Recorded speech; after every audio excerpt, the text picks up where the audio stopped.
Yeah, we are quite advanced already in our time budget. So since we would like to invite the audience to ask questions, I open the floor for you, and I would like to invite you to ask questions to our two panelists. Is there a question from the audience? Yes, please. Oh, okay, this one and then.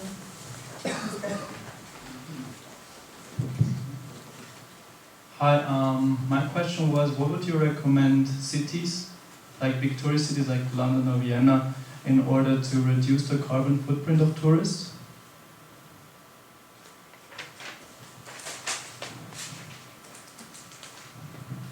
Manfred? Very difficult question, you know, because cities, how can they reduce the carbon footprint? I mean, Vienna has chosen, for example, the idea of having a very good public transport. So if you come as tourists to Vienna, you wouldn't need any car. I think this is one big part where you could say there's a contribution. But of course, Vienna is not able to influence the way how tourists arrive to Vienna. So it's, of course, most of the tourists arrive by aviation. And then you cannot blame Vienna that they're not able to influence it, because you cannot ask the people from China or from Japan or so go by train to Vienna. Yes, I mean, this is something which is not possible. So I think Vienna is a good example, because I think Vienna does a lot for this issue. London has, as I understand, this city tax introduced in order to ban the cars, but it's more for commuters, so it's not for tourists. So, honestly speaking, I have no experience what London is really doing for tourists against tourists. But in general, I have the problem that this question is tackling only a part of the tourism sector, because a city can do only limited issues. Cities have a big advantage, of course. They have an organized, how should I say, destination. Yes, you have the public transport, you have the hotels, you have the waste treatment and all those issues. So this is better in cities than in local destinations, in small towns, villages. But of course, the biggest problem, I think 6 million tourists come to Vienna each year or more. I mean, you have to know, they come. The biggest part comes by airplane, and this is the part where Vienna cannot do anything.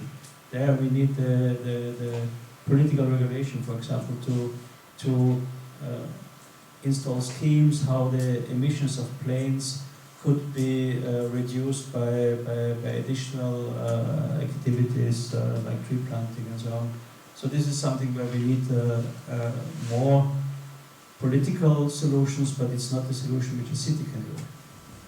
Perhaps Eugenio has better solutions. No, I agree with what you have proposed, but I think there are also additional mechanisms. I'm staying in a hotel in Vienna, which gives you a 10% discount if you arrive by bicycle or by train.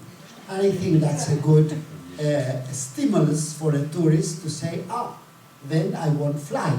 Of course, what Manfred said, if I come from Berlin or from even from Paris or from Madrid, I can come by train. But if I come from Chile, I cannot come by train. Or if I come from China or Japan, I cannot come by train. Now, that's one issue that the hotel industry itself can react in a city and say, we will give you a discount if you pop up. A second issue is a city tax. It's absolute not a tax, call it a kind of charge, a kind of compulsory compensation scheme depending on the type of transport you arrive with to the city. So that could be an additional scheme for a city to, if they want to limit the number of tourists, or if they want a scheme to compensate by planting additional trees or whatever. Thank you. Is there another question? I think no. No. No?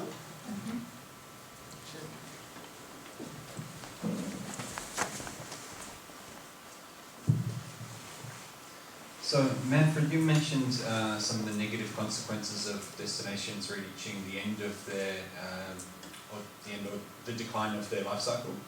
This sort of implied that sustainable destinations might go through a different life cycle, or is it simply extended, or how is their experience different?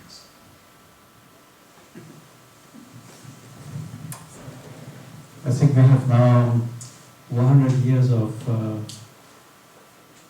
experience in tourism, yes? So I think the maturity of tourist destinations is quite visible. We have some tourist destinations where we can see that it's overtaken, but of course we have not enough experience to know where the limit is, yes? So this is something I think where I count now for research and university and education in order to find out what would be certain indicators where we can say, yes, now we have a problem, we might have a problem in future. So concerning employees in tourism, in relation to local population, something like that. Yes? I think this is something where we do not have enough knowledge at the moment, and therefore I honestly have to say I cannot answer it. Yes. Are there other questions? If not, I would like to ask Catherine for the gap. We have a live stream, and there are some questions there. Okay, a very warm welcome. I'm now talking for our online participants. And actually, I have one question arising for Eugenio and Manfred. Petra from Romania, she would like to know if you can give a concrete example for a good practice company, a major player, who already implemented sustainability not only in its own company but also towards their suppliers. You mentioned a lot of hotel chains. Yeah, I mentioned before the Accor hotel chain, but let me mention an example from my own country. Andes Nativa, it's a small company in Chile, an incoming tour operator who has joined, upon my own suggestion, has joined the tour operators initiative for sustainable tourism only 2 years ago, but they were already working with the entire supply chain. They developed a list of a number of requirements for all the hotels they were going to use. So they prepare packages, particularly for European tourists coming to Chile. And they have a checklist, some 25 requirements of the hotels, in terms of energy, in terms of the type of employees they have, in terms of water saving, etc., etc. So they visit the hotels beforehand, they see whether they fulfill all these requirements. The same for transport. They use in every town, small town or natural area they go, they look for local guides. They don't have their own guides, they hire local guides in the different villages or towns throughout the country. They check the food, the restaurants they use also, they check that the food is locally produced, locally grown. It's a small operator, but they have been extremely successful in generating awareness and generating good practices in the entire supply chain of restaurants, handicrafts, hotels, transport and guides. So that is a complete example. Manfred wants to add something. Yes, because for me it wasn't really clear whether the lady is asking for as a tourist. So what could I do if I want to have a sustainable travel organization? Then I would say it's, for example, the Forum an das Reisen, which is a group of tour operators who try to organize tourism travels in a sustainable way. If you look for destinations, I mean, there are numerous destinations. One example is the so-called Alpine Pearls, which are alpine villages who try to develop a destination. Another part is perhaps if you look at the website page of Europark, there you have a lot of Euro national parks who offer sustainability tourism in their environment. So there is something which you can find. Yes, Petra is talking about the big global tour operators, I think. Okay, yes, she thanks for forwarding her question. Yes, any major global players in your mind?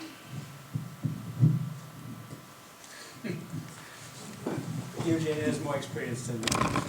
Well, not within a tour operating company, but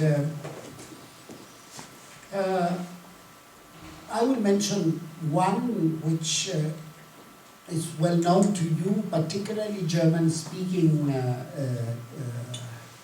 people. TUI, the German, originally German, now it's a merger with British and French and Dutch and Scandinavia and all over the place. TUI was somehow a leader among big tour operators in introducing also sustainable practices.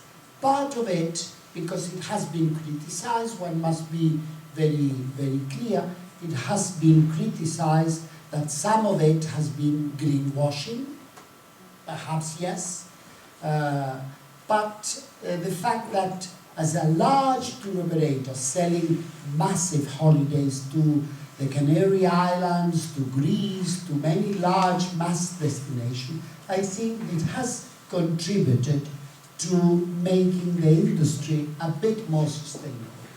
And I always mention this because it's not common, and not only in the tourism industry, but if you take other industries, when we were talking before whether tourism could be a role model, what other industry is a role model? Is agriculture a role model? Or is the steel industry a role model? I don't see other industries being a role model. Or even the banking system, is it a role model? I don't think so.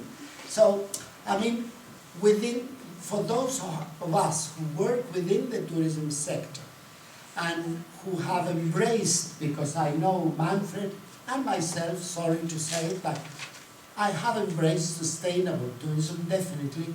I think we do as much as we can to make our industry more sustainable. And I hope there are the same type of people in other industries doing the same job. And I think in our industry, TUI has done at least a little bit in making the hotel industry and destinations more sustainable.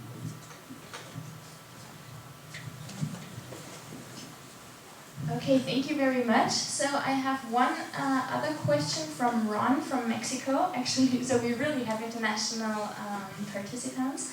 It's more or less a question for NGOs, for large public organizations such as the UNWTO.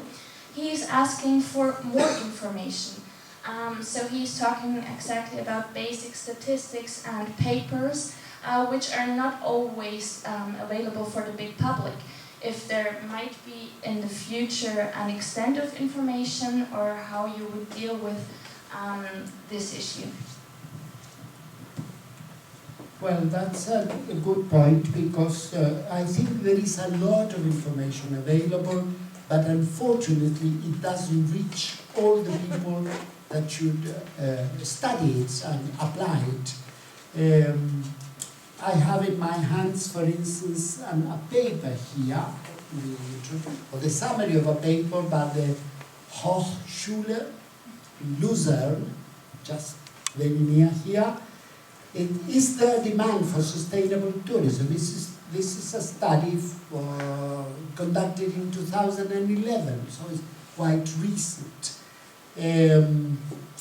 But that leads me, I'm not giving all the sources of information, UNWTO is one of them, but what I would like to raise here is that perhaps Dagmar may have an exception here, but I don't see all universities or all hotel and tourism schools throughout the world really conducting their studies within a sustainability approach. That's a fight I'm giving in my own country. None. We have about 75 hotel and tourism training centers within universities or independent from universities, and you don't see sustainability included in the study curriculum. So I think if we work stronger with educational institutions, that their approach to tourism training should be with a sustainability focus, I think we would make much more progress, and the students, the future professionals, would come into industry already with that approach very clear, and with all the sources of information very clear. This is something that we're struggling now for years, because we have a lot of statistical data about the accommodation of tourists and so on, but we have no data about their activities, collected data available. And tourists, I mean, these are millions of people all over the world, and if you would like to know the impact, you would need to have a real statistical data. And this is, we were discussing with the European Union to change the statistical data system. We were not successful yet, because the statistical authorities say we have a lot of data already to collect, and we cannot do more, and for them it's not a real priority. But I, for example, work in the energy sector. Yes? In the energy sector, you know each kilowatt hour crossing any border, and it's available for public institutions, for consumers. You can see it everywhere. So I was really surprised when I changed into the sector that I could have. I know what happens in tourism. You don't know what happens if you are not an expert. I'm glad you mentioned statistics, because when I was at the UNWTO, I gave a fight with my colleague in charge of statistics and with the Secretary General, and I'm free to say it now because I don't work at UNWTO any longer. I gave a fight because at the beginning of January, approaching the FEDETUR travel fair in Madrid, there was a big event to announce the figures for the previous year. And it was all, the statistic is all based on tourist arrivals. So everyone expecting a statistic, and the only thing was tourism grew by 4.5%, and the ranking is first France, second Spain, third the US, and so on. And I gave a fight for many years. We have to change the focus of our statistics. This is not the most important part for tourism development. It's not the number of tourists. But the answer of the Secretary General and the answer of my colleagues from the Statistics Department, that's what of interest to governments. And the UNWTO is an intergovernmental organization, and we have to please our clients, and the clients are the governments. It's not the sustainability people. So this is still a problem. We only measure tourist arrivals, and that's not the objective of developing tourism. It's not just growth and growth and growth. It's impact what we are interested in. The impact upon the society, the impact upon the economy, the impact upon the environment, positive or negative. That's the only way really to understand what why we are developing tourism and what for we are developing tourism. Not just to appear in the second position in the ranking or in the 10th position in the ranking. That's a very good example that sustainable development actually needs and requires a change of our minds, our mindsets.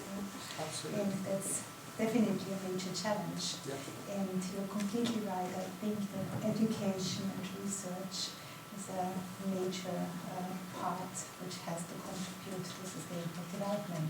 So, yeah, I would, since our time budget is almost run out, I would like to make a final round and ask you one question. We talked a lot about what happened and what should happen for sustainable tourism development. And we have now this upcoming conference, Rio +20. What is your wish for this conference? What would you like to see as an outcome? Difficult question.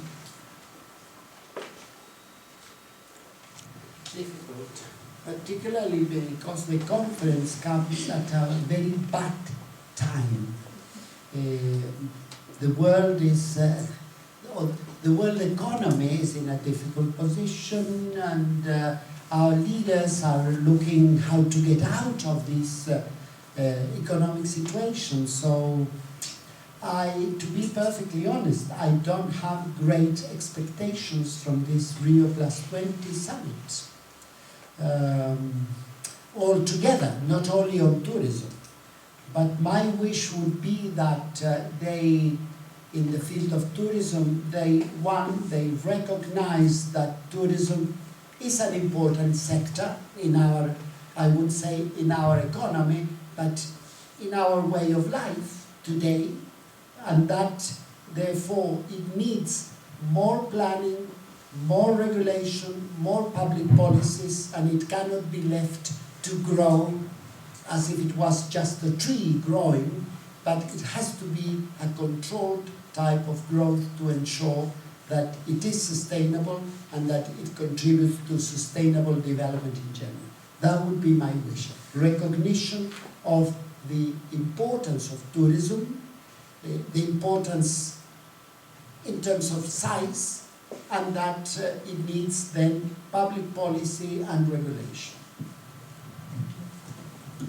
Yes, I would say that that Rio +20 is something where we have to take stock about development in the past. And we have to look what is the effect of the climate convention, what was the effect of the convention on biological diversity. But there were several issues which had been started with Rio. Yes, I think we have to take stock. Have we been successful, and why have we not been successful? Where do we need to improve? I don't think that we will have a lot of issues on tourism, but I hope that we have more issues on global development, and I hope that we will take more the focus on global social justice, for example, and human rights, because this is something which is a real problem at the moment on global level. So there we have a little bit to step back from my tourism point of view. I have to look at the development point of view, and I have to say global economy is running in the wrong direction at the moment, and we have to change that direction. I hope that Rio +20 gives a sort of guidance, or at least raises awareness on this issue. Thank you for these words. Yeah, with this I would like to thank you very much for sharing your experience and your thoughts with us. And I want to thank you, ladies and gentlemen, for attending this discussion, for participating, and I wish you a very nice evening. Thank you to all of you. Excuse me, I also want to thank all our online participants. Thank you very much for joining this discussion, and we will see when the next will take place. Thank you. Thank you.